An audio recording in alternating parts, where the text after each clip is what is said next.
Well, everybody, I finally did it, and the Knuckles show has been officially fully binge-watched by me earlier today, starting at 7 in the morning. And boy, do people on Twitter have a lot to say about this show. There are several tweets. I've seen it a lot. People are calling this the worst piece of Sonic media ever. So what's the verdict? Is this the worst Sonic media ever? So there's some good, and there's definitely some bad. The show starts off extremely strong, though. We get a super dope opening shot of Knuckles training in a level that looks like it's ripped straight out of a classic Sonic game. So that was really nice to see. It seems like we're off to a really good start. We get a nice shot of the world, and we kind of see what the gang has been up to ever since the end of movie 2. And Knuckles is basically making life hell for Maddie. We also get an appearance from Sonic and Tails. Knuckles is having an extremely tough time adjusting to Earth, and all of his antics that he's been up to actually leads to him being grounded by Maddie in a pretty funny scene, in which then he tries to channel the ancient Echidna tribe, and he sees a ghost version of Pachacamac, the chief of his tribe from SA1, and he gives Knuckles a mission and purpose on Earth, and that is to train an Echidna warrior to continue their tribe. And the Echidna warrior that he needs to train is none other than the star of the show, Wade Whipple. Yes, the reviews are absolutely correct. For those of you wondering if this is truly a Wade show featuring Knuckles, it very much is that. And a lot of people, depending on which way you look at this, will really be upset by this. I mean, especially the diehard Sonic fans. I'm a diehard Sonic fan too. And I gotta say, it was definitely expected, and I went into the show with low expectations in the first place, so I wasn't really too disappointed by anything. And I still did enjoy my time with it. And like I said, the show starts off really strong, so Knuckles actually goes to seek out Wade immediately. Like, he just basically finds Wade.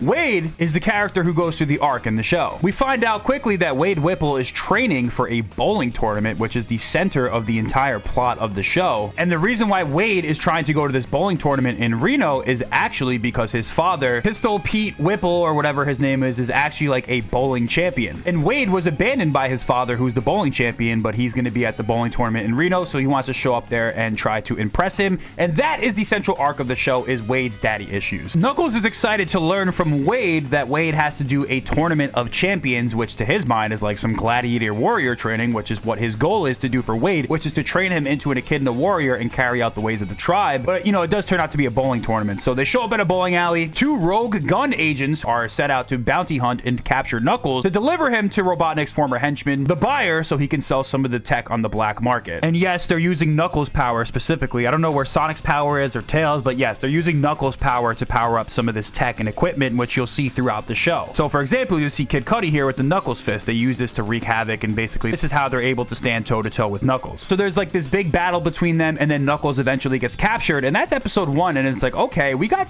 something good working here. It didn't feel like there was inadequate screen time for Knuckles at this point in the series, and it feels like they had built up a compelling narrative. Wade wants to restore his honor and reunite with his father, which has haunted him for his entire life, and Knuckles wants to find his purpose on Earth, and his new goal is to train a new Echidna warrior, and this gives him something to do instead of terrorizing local mailmen and contractors near the Wachowski family house. Starts off really strong. There is this unique and wholesome bond between Wade and Knuckles, because both of them bond over the fact that they've both been betrayed. Wade by his father, and Knuckles by Dr. Robotnik, as well as just simply being alone his whole life, similar to Wade. And while this might not be relatable to some of the younger viewers, there is kind of this overarching theme, especially for Knuckles. What is your purpose in life after you accomplish like the ultimate goal you set out to do? A lot of people who get older and go through retirement, who have worked 9 to 5 their entire lives, they kind of go through the same thing. It's like, we've worked our whole lives for something, it's been accomplished, now what? And it feels like Knuckles is kind of in that stage as well. But let's continue. So now this leads us to the next episode, and basically a lot of the material for the plot has basically been exhausted at this point. So Knuckles was captured by the rogue gun agents, and now it's up to Wade to actually rescue him, which eventually he does, and Wade's kind of going through his own character arc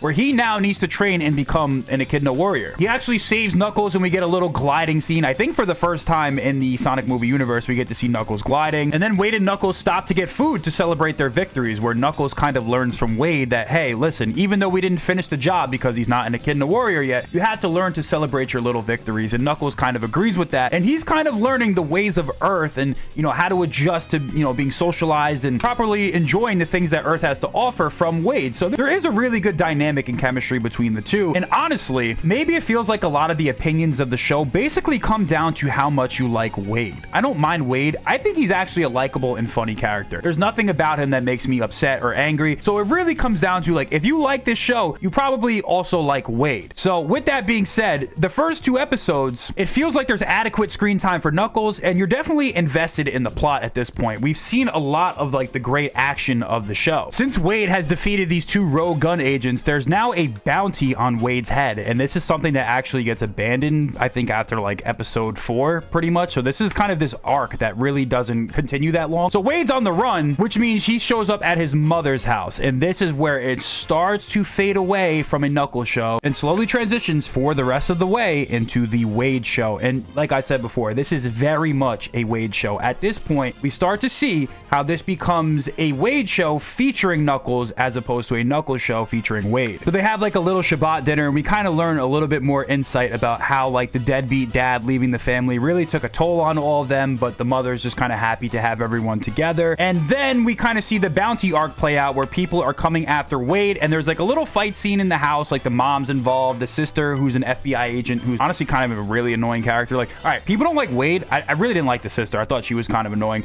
But, you know, there's this big fight scene in the house where, like, some of the bounty hunters are trying to get Wade. Literally, everyone gets involved in the fight scene. And this is where Knuckles really starts to fade out of some of the shots. But, you know, they overcome all the bounty hunters. And then the next day is episode 4. But again, a lot of this episode is just dialogue between the Wade family. Like, you'll see Knuckles in the shop, but he's not really saying anything. So, again, this is where people really start to lose their patience a little bit, especially people who are haters of the show. So, by the 4th episode, the show basically completely abandons Knuckles, but it's really interesting about how they do it because it kind of rubs me a wrong way, and I'll tell you guys why. So Wade's friend who kicked him off the bowling team has returned, and he heard there's a bounty on Wade, so he kidnaps him and betrays him. Knuckles decides not to help Wade because this is how he's supposed to train in the way of an echidna. He has to be able to escape on his own. In order for Wade to actually escape, because he's like locked in a cage at this point, the guy kidnapped Wade, put him in a cage. In order for Wade to escape, he has to channel the ancient echidnas similar to a way that Knuckles did. And Wade's able to do this, and he talks to Pachachamak himself, and he actually has to channel his inner Knuckles. That's why in all the promo and trailers, you see Wade wearing a Knuckles costume. He's actually in, like, the ancient spirit realm, heavens, or whatever. He's not in a real place. He's wearing a Knuckles costume, and he has to live out Knuckles' life. And this is where it gets pretty interesting. So we have a lot of, like, actual Sonic game cinematography. So it's like the actual Sonic game elements that everyone was looking for, you know, all the critics wanted it, was actually in a musical. So this scene is a musical. He's running through Angel Island. There's tons of Sonic Easter eggs. So Wade has to channel the Flames of Disaster, which is a fist ability that Knuckles has that turns his fist into flame. And it looks like he's fighting Iblis, I guess. So in Knuckles' past, at some point, he fought like an Iblis type demon. I mean, that's what it looked like. So that was kind of my issue with the show. When it was first initially revealed and like the plot synopsis came out, I made a video titled "The Knuckles TV Series Has a Huge Problem." And the problem is that this was going to be a Knuckles show featuring Wade. So once you hear featuring Wade, the idea that, you know, a lot of people had this feeling that there was going to be a lot of like Sonic source material that they could explore. It's a Paramount Plus TV show, so maybe they have the creative liberty to do a little bit more things. They're not necessarily making this show to turn a profit. Maybe they're doing this to expand the lore and cinematic universe of Sonic. So a lot of people expected things like, okay, maybe the Chaotix will show up, or maybe we'll see some of Knuckles' backstory. You often hear throughout the show Knuckles is this big bad warrior. He's like one of the most fierce warriors in all of the galaxy, but it's like, okay, you talk about it, but why don't you be about it? You know, like what made you become this warrior? Why is Knuckles a warrior? What happened in his past? It seemed like when I first went into the show, or, you know, when it was first revealed like a year ago, I'm like, okay, this show, while it's going to be Wade and Knuckles playing buddy cop, probably, and that's what it turned out to be, maybe there's this idea that we can still explore Knuckles' past through flashbacks and things of that nature, and we get that. But the problem is, we get this in the form of Wade acting out Knuckles' life in a flashback opera. So this is like I said before, a musical play where Wade plays the role of Knuckles and you see his entire backstory. I mean, it looks like Angel Island's here, by the way, too, but it's still not confirmed if that's 100% Angel Island. Feels like we were robbed of them telling us a cool backstory for Knuckles, or maybe being able to just touch on a little bit more of the actual Sonic lore elements in the show, and we got that scene. It wasn't bad. Like, I still enjoyed like seeing Knuckles' life play out, him fighting Iblis, and now he learns an ability called the Flames of Disaster. It's nice to know that, okay, Knuckles actually was a warrior. I just wish we got to see it visually. Maybe CGI is too expensive to do that, and I'm aware of those limitations, but I feel like in that moment, we were kind of robbed of like a true backstory for Knuckles. And then in this episode, it's literally, there's no Knuckles. At this point, it's the Wade show and we're just along for the ride. Again, I like Wade. I don't think he's a bad character. Honestly, with all that being said, I enjoyed the show. But let's keep going. Let's wrap it up and we'll give our final thoughts on everything. So Wade defeats his former friend in a 1v1, and now he has made his way back to Knuckles, and now his training is complete. He is ready to take on his father in the bowling tournament. Knuckles has also officially donned the OVA hat, which was still really cool to see. So they take off and they make it to Reno. In the meantime, remember those rogue gun agents that were after Knuckles? Remember also Eggman's former henchmen that he made a deal with them in order to try to capture Knuckles? Well, these two have showed up to him empty-handed. They originally captured Knuckles, but he got away. So he was very upset, but he decides to give them one more chance. And it's revealed the motivations behind all of these characters. This guy right here, the buyer, worked for Gun, but he also worked for Eggman. The female rogue gun agent also explains her motivation for wanting to capture Knuckles as well. The reason why she betrayed Gun is because they're letting the aliens such as Sonic, Tails, and Knuckles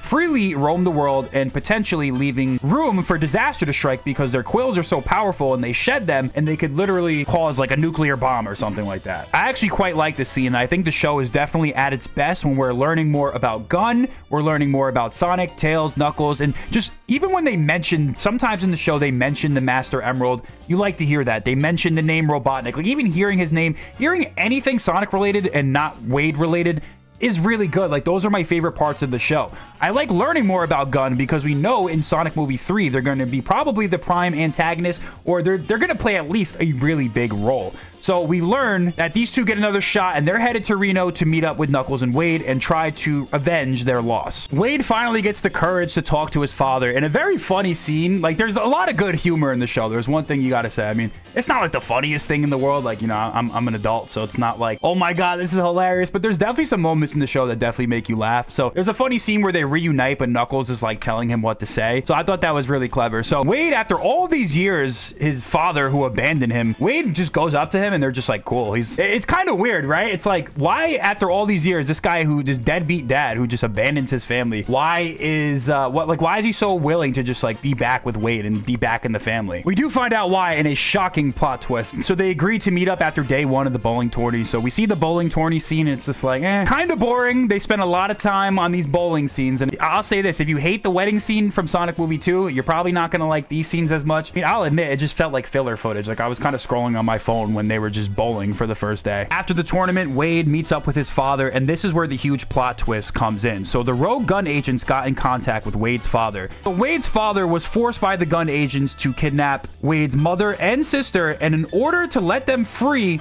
Wade had to betray Knuckles. So Wade was betrayed by his father, and now he agrees to betray Knuckles and give him up to the rogue gun agents. And it's actually really sad. I'm not gonna lie, like when Wade let Knuckles go on the elevator and Wade had to pretend to like, hey, he's like, hey, I'll meet you upstairs, and the rogue gun agents are waiting to attack him. I was really sad. I'm like, damn, like the plot twist was actually really good. So like whether you wanted the most faithful Sonic source material thing ever, you have to admit like this part of the plot was definitely really good. But it turns out Knuckles and Wade were in on it. Knuckles actually defeats the two rogue gun agents. We go back to round 2 of the bowling tournament, the final day, where Wade's father thought Wade was disposed of, but you know, Wade actually just returns to the bowling tournament. Wade's father literally gave him up just to beat him in the bowling tournament. He's that desperate. So again, in this episode, Knuckles is out of the shot for a long time in the final episode. Wade is at the bowling tournament, and again, they spend way too much time showing footage of this bowling tournament. It's not advancing the plot. It's not doing anything. And then the buyer just randomly shows up. It's kind of weird. It's like we're watching the bowling tournament for way too long again in the final episode, and then this guy just pulls up out of nowhere like, all right, Knuckles, it's time to fight. You don't really see what happens to the other gun agents. You don't really see anything. I mean, they just start fighting. Knuckles actually loses, and then no joke, in the final battle, it's Wade finds like a random Knuckles glove and starts hurling bowling balls at the guy. So here's the final fight. It's Wade hurling bowling balls while Knuckles is on the ground passed out, similar to Sonic Movie 1, where Sonic wakes up when Tom calls him his friend. When Wade says Knuckles has his true home on Earth, Knuckles wakes up and defeats the buyer. And then the show kind of just abruptly ends. I don't really like the way it ends. I would have liked to have at least seen an epilogue, because we see Sonic and Tails in the first episode with Maddie, and we had this whole arc about how Knuckles is like on Earth and he doesn't know what he's doing. He's getting in trouble and he's grounded, and then he just escapes and goes like to Reno, and then we don't actually see what happens at the end. I would have liked to have seen like a proper conclusion. They literally give each other a high five and that's it. So I would have liked to have seen a wrap up to this point of the plot, or at least one last sighting of Sonic and Tails, and maybe explain the adventures. We had this arc in the show. We have Wade's arc, but then we have Knuckles' arc, which is he's not truly finding his place on home. I mean, I guess his goal was to train Wade as an Echidna Warrior, which technically by the end he does, but I feel like the arc of him not truly feeling at home never really gets fully fleshed out. He kind of just like, oh, he just enjoys Earth now. He went on a trip with Wade and now he enjoys it, but we didn't really learn why he really enjoys Earth or what he enjoys about it. I feel like his arc didn't really get the truest, most proper conclusion. Maybe like a little bit more of an epilogue could have at least lent itself to that, but he likes Earth now. But that is the end of the Knuckles show. So what is my final verdict on it? Despite the doom and gloom of Sonic Twitter, I would say that it's not a bad show. Like I did have fun with it and I did enjoy it. Idris Elba is really good as Knuckles. Like whenever Knuckles is on the camera, it's really good, which gives me hope for Sonic Movie 3. Like when we see more of these characters, which I'm sure there's going to be more of them, it's going to be good. It's a nice, funny, lighthearted comedy, I would say. It's not necessarily the Sonic movie that everyone's looking for, but it was never going to be that. We're never going to get, first of all, Sonic Unleashed the movie and get 100 million characters in it, you know? That was never going to be a thing because, first of all, the general audience is not going to, it's not going to fly well with them, I don't think. But if you're looking for a fully faithful, adapted Sonic show, it's really not that. I will say the reviews are right. It's definitely a Wade show. As a show in its own right, I think it's definitely worth watching. If you like the Sonic movies, I think you'll enjoy the show. I do think that both Sonic movies are actually better than the Knuckles show after watching it, so that's something to take into account. I think Sonic Movie 2 is probably the strongest out of everything that the movie franchise has to offer so far. And in general, I think if you hate the Sonic movies, you hate the human characters, and you really don't even like the direction the Sonic franchise is going right now, you're probably not going to want to watch a show. You're probably not going to like it. It's probably going to make you angry. If you want to have a good time watching a fun, lighthearted show that takes place in the Sonic movies, like you get to see some epilogue to the second movie, like you get to see Sonic and Tails and kind of what's been going on, it's definitely something you'll enjoy. I don't regret watching the show at all, and like I said, I had a good time watching it, although I just wish there was more Knuckles in it, because it's very clear that the show is about Wade and Knuckles almost reverts to a side character in the show. Since the show is predominantly about Wade, it's really going to come down to whether you like him as a character or not. Thankfully, I liked Wade. I don't have an issue with him, so like I said, I enjoyed the show, but as a Sonic show, it really doesn't do it for hardcore Sonic fans. So yeah, I recommend, I think most of my audience, I don't think you'll be wasting your time watching the show. I think it's enjoyable for a one-time watch. I don't mind it because it's just a Knuckles TV series spin-off. While I think it had potential to be more, I would be more upset if Sonic Movie 3 turned out like this, but I don't think that's going to be the case. There's no doom and gloom for me over here, all right? This thread actually sums up my thoughts perfectly and actually does all the talking for me. So it says, for those of you worried about Sonic 3 being like Knuckles, there's no reason to worry, and I'll tell you why. Jeff Fowler, who is the director of the Sonic movies, only directed episode 1 of Knuckles and nothing else. And surprise, surprise, episode 1 is actually really good. It's probably one of my favorite episodes. Also, he says Sonic 3 is not Jeff's first time working with Shadow, as he worked on the Shadow the Hedgehog 2005 game. He also said it's obvious the tone of Sonic 3 will be very different from Knuckles, as it's supposed to be a lighthearted spin-off, and Knuckles was clearly advertised as mostly a comedy. They wanted to channel like a 90s sports movie, like a Happy Gilmore type vibe, and you know, I guess they kind of went for that. And then they said Sonic 3 has very little human screen time, and he said Tyson Hess works with the movies. The writers of the Sonic movies also had nothing to do with the Knuckles show either, so it's a completely separate team working on it for the most part. We all know what the biggest crime that this show commits, and to some Sonic fans, it may be unforgivable. It's the fact that it's not a Knuckles show. The show is advertised as Knuckles, and all the promotional material talks about Knuckles, but you know, with how much screen time he gets, maybe they should have advertised Wade a little bit more, if that makes sense. And I do like the motivation that they add for Knuckles, right? Like he wants to continue the lineage of his Echidna tribe. Like that's something like Game Knuckles would want to do. Like he kind of achieved his ultimate purpose by defeating Sonic, or actually teaming up with Sonic and then defeating Robotnik. He achieved his ultimate purpose and now he wants to find purpose in life, which I like that, but maybe like you could have thrown the Master Emerald in the show, like made it a more prominent like plot device. Maybe someone steals it or something like that, because that's kind of what Knuckles is all about, is that Master Emerald. Like you see in the beginning credits of the show, like they show Master Emerald, but it has nothing to do with the entire show. No Angel Island, and the backstory shown by way of a opera play with Wade. So Though, I mean, that's the biggest offense that the show commits. And again, some people will find it unforgivable. Again, it's a fun show. Don't be so grumpy. Don't take it too seriously. If you wanted more Sonic, I understand. But don't worry. This is not time to worry about the third Sonic movie. I love Sonic movie 2. The movie franchise has been really good. I enjoy it. Knuckles is not a cause for concern. It's a treat if you like it. If not, you can safely ignore it. I recommend you watch it if you like the movie universe, though. As long as they don't do this for Sonic movie 3, we'll be all right. But yeah, I think most of the reviews, the pre-reviews are pretty accurate. It's at like a 64 on Rotten Tomato. I think that's pretty accurate for the show. Whenever there was action in the show, it was really good. Like all the fight scenes I thought were really fun to watch. Knuckles, again, he's always great in the show. A lot of the human actors are kind of cringe, like especially Wade's sister. Wasn't really a fan of her. I don't like that some episodes just like basically excluded Knuckles, and sometimes like the human and human dialogue when it's like just Wade and his side character friends, like it did get a little boring. Like the bowling scenes, like I was looking at my phone during those parts just waiting for it to end. So as much as I wish it was more Sonic, I had pretty low expectations going in regardless. But again, I don't think you'll regret watching this if you like the movie universe. So let me know what you guys thought about Knuckles.